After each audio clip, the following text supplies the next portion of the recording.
Vinayak group में आज वार्षिकोत्सव का आयोजन किया जा रहा है और यहाँ पर जो हस्ती पहुँचने वाली है उससे आप बेखूबी जानते हैं। 2 बार रजत पदक जीत चुके हैं, पद्म श्री से उन्हें नवाजा जा चुका है, राजीव गांधी खेल जगह से उनको पदक मिल चुका है।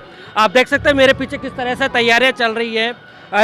यहाँ पर कुछ ही देर में वो पहुँचने वाले हैं और यहाँ पर उनके स्वागत कार्यक्रम के लिए खास तौर पे तैयारियां चल रही है। जिस तरह से विनायक ग्रुप और एजुकेशन की तरफ से यहाँ पर तैयारियां हैं, वार्षिकोत्सव का आयोजन है, किस तरह से आप देख सकते हैं। हमारे साथ यहाँ के जो प्रिंसिपल है रामचंद्र जी वो हैं, उनसे हम बात करते हैं कि क्या खासा तैयारियाँ चल रही है। बढ़िया तैयारी चल रही है सर। एनुअल फंक्शन है पूरे ग्रुप का, जिसमें हमारी 4 संस्थाओं का कार्यक्रम है। Vinayak girls PG college, Vinayak international college, Vinayak international school, Vinayak BEd college. और माननीय राजवर्धन जी राठौड़ साहब कार्यक्रम के चीफ गेस्ट हैं। यहाँ के चोमू के विधायक रामलाल जी शर्मा कार्यक्रम के अध्यक्ष हैं और विशेष अतिथि के रूप में माननीय हरिराम जी रणमा, पूर्व यूआईटी चेयरमैन सीकर, माननीय अर्चना जी कुमावत, चेयरमैन नगर पालिका चोमू, माननीय बजरंग जी सोनी, भाजपा नगर मंडल अध्यक्ष चोमू पधार रहे हैं। किस तरह से स्वागत की तैयारियां चल रही है आपकी? स्वागत के लिए हम आते ही सभी गेस्टों का तिलक लगाकर और राखी बांधकर स्वागत करेंगे और फिर मुख्य द्वार से मंच तक पुष्प वर्षा के साथ लेकर के जाएंगे। और इसके साथ इस कार्यक्रम में हमने 4 कंपटीशन रखे हैं, जिसमें miss Vinayak, miss fresher, mister Vinayak, mister fresher का खिताब जो बच्चे अच्छा परफॉर्मेंस देंगे आज के सांस्कृतिक कार्यक्रम में और पूरे वर्ष के दौरान, उन सब का मिला करके हमारी जो निर्णायक कमेटी है वो निर्णय करेगी। तो ये 4 खिताब हमारी तरफ से दिए जाएंगे। तो प्रतिभाओं को भी पुरस्कार वितरण किए जाएंगे, काफ़ी प्रतियोगिताएं आयोजित होगी। इसके साथ ही मैडम राजवर्धन जी कर्नल राठौड़ पहुंच रहे हैं, युवाओं के दिलों की धड़कन के नाम से जानते हैं, प्रेरणा के स्रोत है, काफ़ी खास होने वाला है। काफ़ी मतलब सभी बच्चियाँ बहुत ज़्यादा उत्साहित है, युवा वर्ग उत्साहित है, उन्हें बहुत ज़्यादा पसंद करता है। इसलिए हम बहुत इंतज़ार, वेट और बहुत खुशी के बाहर है हमारे यहाँ। तो आप देख सकते हैं कि यहाँ पे जिस तरह से जोश है, कुछ ही देर में पहुँचने वाले हैं, तैयारियाँ खासी चल रही है। फूलों की यहाँ पर बारिश की जाएगी, उनको स्वागत किया जाएगा। और जिस तरह से देखते हैं आपकी यहाँ पे छात्राओं में काफ़ी उत्साह है। ड्रेस कोड भी आप देख सकते हैं कि जो गरबा का ड्रेस कोड होता है उसके तहत इन्होंने ड्रेस भी पहना है। सांसद जो केंद्रीय मंत्री है वो यहाँ पहुँच चुके हैं, कार्यक्रम चल रहा है। हम सीधे कार्यक्रम की तरफ चलते हैं और आपको बताते हैं किस तरह से तैयारियाँ चल रही है। आप मेरे पीछे से देख सकते हैं किस तरह से वार्षिकोत्सव का कार्यक्रम का आयोजन किया जा रहा है। काफ़ी संख्या में छात्र छात्राएं यहाँ पर मौजूद हैं। खुद सांसद जो है केंद्रीय मंत्री राजवर्धन सिंह राठौड़ यहाँ पर मौजूद है और इसके साथ साथ जो यहाँ के विधायक है रामलाल शर्मा वो भी मौजूद है। आप मेरे पीछे देख सकते हैं कार्यक्रम का आयोजन चल रहा है, काफ़ी संख्या में छात्र छात्राएं मौजूद है। प्रतियोगिताएं होंगी, पारितोषिक जो उनको दिया जाएगा, पुरस्कार दिया जाएगा। इससे पहले कार्यक्रम का जो शुभारंभ है जो यहाँ के सांसद है कर्नल सिंह राठौड़ ने दीप प्रज्वलन करके किया है। चोमू शहर के कचौलिया रोड स्थित विनायक स्कूल में वार्षिकोत्सव कार्यक्रम में केंद्रीय मंत्री सूचना एवं प्रसारण एवं खेल मंत्री राज्यवर्धन सिंह राठौड़ ने शिरकत की। इस दौरान विधायक रामलाल शर्मा सहित अन्य अतिथि मौजूद रहे। वार्षिकोत्सव कार्यक्रम में उत्कृष्ट परीक्षा परिणाम छात्र छात्राओं को पारितोषित कर पुरस्कार दिया गया। कार्यक्रम की शुरुआत दीप प्रज्वलन कर किया गया। साथ ही कॉलेज प्रशासन की ओर से अतिथियों का माला पहनाकर एवं मोमेंटो भेंट कर स्वागत किया गया। वार्षिक उत्सव कार्यक्रम में छात्र छात्राओं दी गई सांस्कृतिक कार्यक्रम की प्रस्तुतियों से मौजूद हजारों छात्र छात्राओं के मन को मोहा। कार्यक्रम के मुख्य अतिथि जयपुर ग्रामीण सांसद कर्नल राज्यवर्धन सिंह राठौड़ ने युवाओं को आगे बढ़ने और अपना लक्ष्य निर्धारित करने के लिए प्रेरित किया। वहीं खेलों में आगे रहने की बात कही। साथ ही जयपुर ग्रामीण में दौड़ प्रतिभा में भाग लेने के लिए प्रेरित किया। राठौड़ ने कांग्रेस सरकार की पुरानी परंपरा एवं खेल जगत की पुरानी परंपरा कुरीतियों को मिटाने और नई ऊर्जा जोश के साथ खेल को बढ़ावा देने की बात भी कही। राठौड़ ने वार्षिक उत्सव में कार्यक्रम में उरी फिल्म को लेकर भी जिक्र किया। उन्होंने अपनी जिंदगी की कुछ पलों का भी जिक्र करते हुए कहा कि मैं हमेशा स्कूल में पीछे की बेंच पर बैठा रहता था, लेकिन मैं हमेशा अपने लक्ष्य को जाना और आज मैं इस ऊंचाइयों पर हूं। जो परंपराएं अभी तक चल रही है, जो परंपराएं हमें पसंद नहीं है, उन्हें बदलने का समय आ गया है। उन्होंने कहा कि कभी भी किसी को हार से नहीं डरना चाहिए। वे खुद जितनी बार जीते हैं उससे कई बार हारे भी हैं, लेकिन उन्होंने कभी हार को स्वीकारा नहीं और लक्ष्य की ओर बढ़ते गए। पुरानी परंपराओं का जिक्र राजनीति से भी किया, जिनकी वजह से आज भारत पिछड़ा हुआ है। साथ ही उन्होंने प्रधानमंत्री नरेंद्र मोदी को लेकर भी बात कही, जहां अन्य देशों में भारत की अपनी अलग पहचान होने की बात कही। उन्होंने पुरानी परंपराओं का जिक्र राजनीति से भी किया। उन्होंने कहा कि मैं राजनीति से नहीं उठकर आया, मैंने 23 साल सेना में रहा हूँ। मैं भारत के खेलने के बाद अब राजनीति में आया हूँ। राजनीति में ऐसे लोगों की जरूरत है जो समर्थन भी करे, खड़े भी रहे, जिनका मन बिल्कुल साफ हो, तभी यह भारत देश सही दिशा में चल सकता है। आज गांव-गांव, ढाणी, शहर-शहर तक वह समान अधिकार हर व्यक्ति तक पहुंचे, जब भारत देश सुदृढ़ हो सकेगा।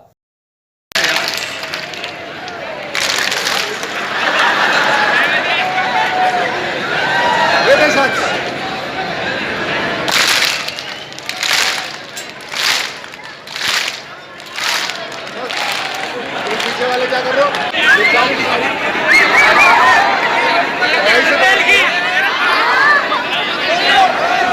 बोलना सिर्फ लड़कियों से बोलिए भारत माता की। पीछे वालों को तो जगा लो।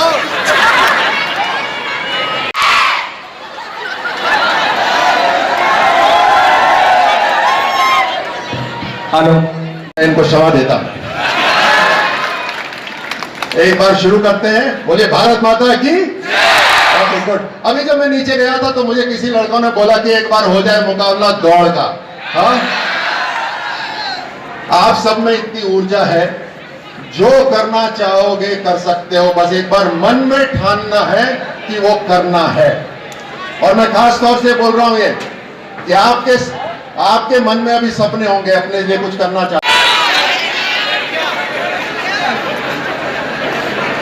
लेकिन एक बार मुझे ऐसा लगा अपने जीवन में, और वो भी खेलों के अंदर, मुझे लगा कि जब तक नॉलेज नहीं होगी, जब तक आपको जानकारी नहीं होगी, तब तक आगे कैसे बढ़ सकते हैं। तो जब खेलों में मैंने सबसे पहली बार, जब कोच भी नहीं था हमारा, कोई सिखाने के लिए कोई नहीं होता था, लेकिन अंतरराष्ट्रीय मुकाबले में चले गए, उनसे मुकाबला करना है।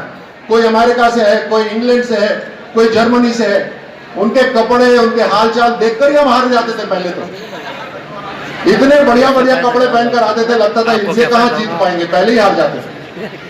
और उस समय हमारे कोच नहीं होते थे, तो उस समय लगा कि हाँ, जानकारी हासिल होना चाहिए, नॉलेज हासिल होना चाहिए, कि अपने इंटरव्यू में कहीं तो उन्होंने कुछ बात ऐसी बोली होगी जो हम अपना सकते हैं, और उन्हीं के इंटरव्यू पढ़कर उन्हीं को हराने में जो मजा है वो और कहीं नहीं। तो नॉलेज, तो जो मैं बात कह रहा था वो थी नॉलेज, कि जो कुछ भी करना चाहो, बोलो कि जिंदगी में सबसे ज्यादा आराम कैसे करना है, उसके लिए भी उससे मिल सकती है, कहीं से भी मिल सकती है। और अगर आपके मन में जिज्ञासा होगी कि मैं जानना चाहता हूं, मैं इस चीज के बारे में जानना चाहता हूं कि मैं और तेज कैसे दौड़ूं, या मैं डॉक्टर कैसे बनूं, या मैं और बेहतर एक टीचर कैसे बन सकती हूं, तो उसके बारे में आप पूछना शुरू करो लोगों से, तो आप आगे बढ़ पाओगे।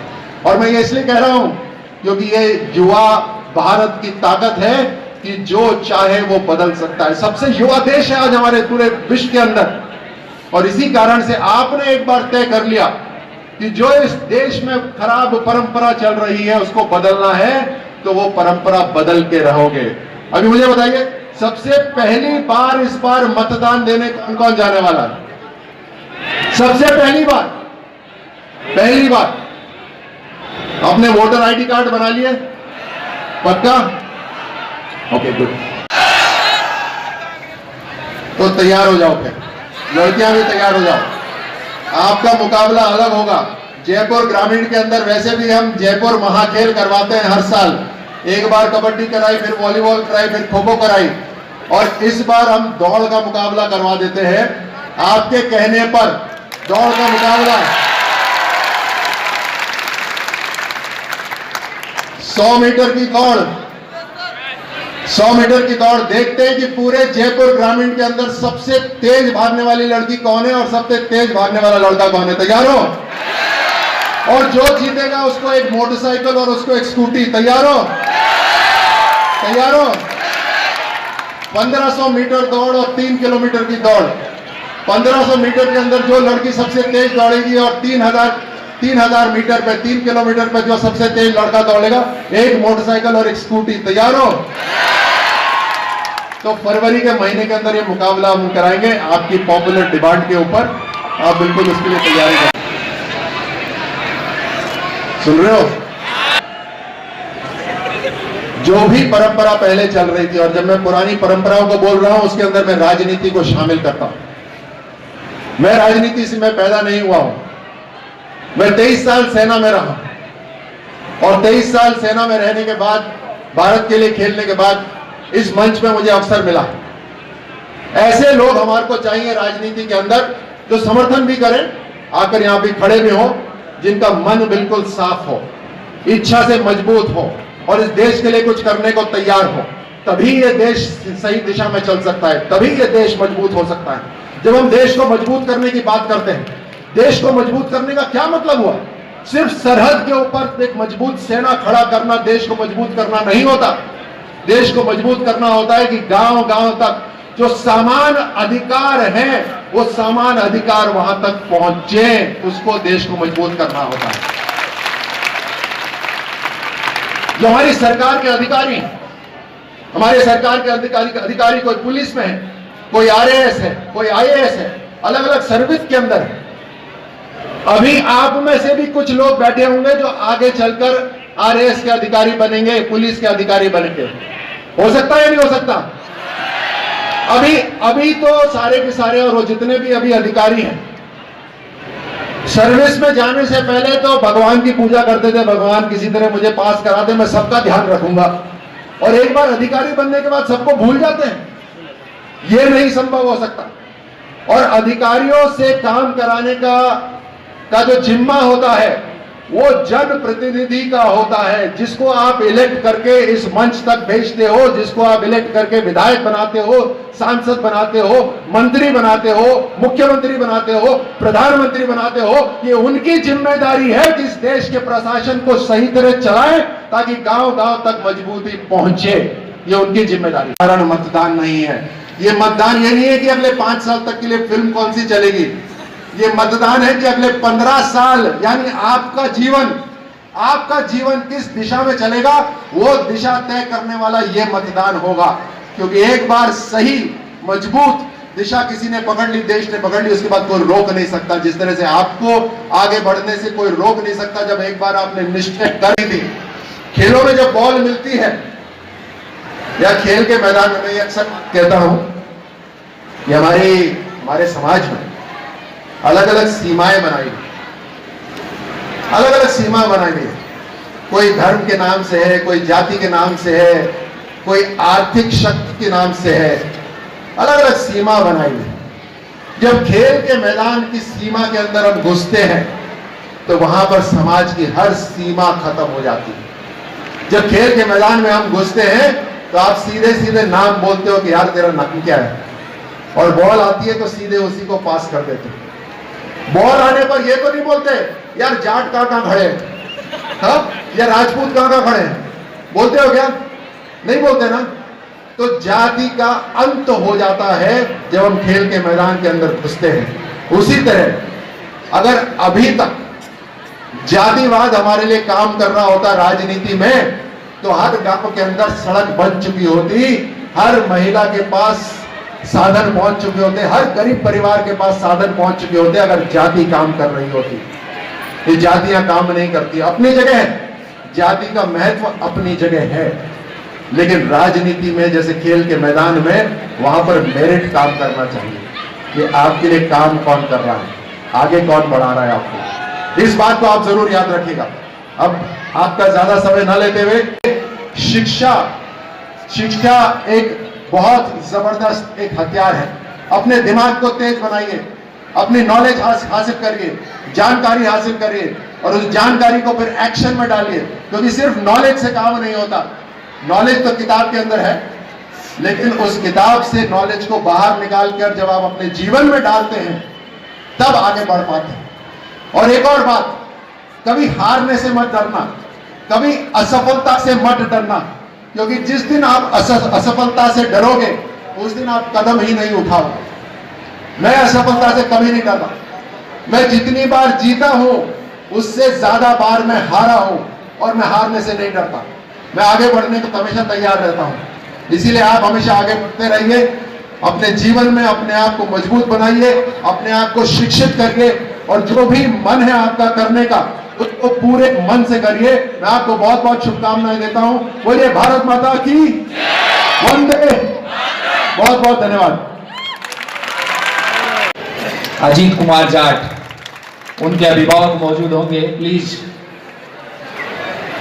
गोल्ड मेडल जीता है, राजस्थान यूनिवर्सिटी के नेशनल कराटे में गोल्ड मेडलिस्ट है, state pin cord side gold medal है जितेंद्र कुमार, पिंकेश गरेड, 2 गोल्ड मेडल सहित 6 मेडल जीत करके विनायक परिवार को गौरवान्वित किया है। हम आपको बहुत बहुत धन्यवाद देते हैं। भारत के नौजवानों में बहुत शक्ति है। जब 60% भारत 35 साल की उम्र से कम है, इसी को अगर आप एक देश बनाएं तो ये विश्व के देशों में नंबर 10वें स्थान तक आ जाएगा। इतनी बड़ी ताकत है और इनमें ऊर्जा बहुत है और कुछ नई चीज़ करना चाहते हैं। इसीलिए प्रधानमंत्री जी आह्वान कर रहे हैं कि एक नए भारत का निर्माण, जिसमें पुरानी कुरीतियाँ ना हो, जिसके अंदर हम एक ऐसा भारत का निर्माण करें जहाँ हर परिवार तक मजबूती पहुँचे, जहाँ ट्रांसपेरेंसी हो, जहाँ भ्रष्टाचार नहीं हो, जहाँ जातिवाद नहीं हो, जहाँ आतंकवाद खत्म कर दें। ये एक चुटकी में ये जो नया भारत है ये नौजवान बना सकते हैं और एक ही चुटकी में ये जितने भी ये कुरीतियाँ हैं इन सबको दूर कर सकती हैं। इन्हीं में ये शक्ति है।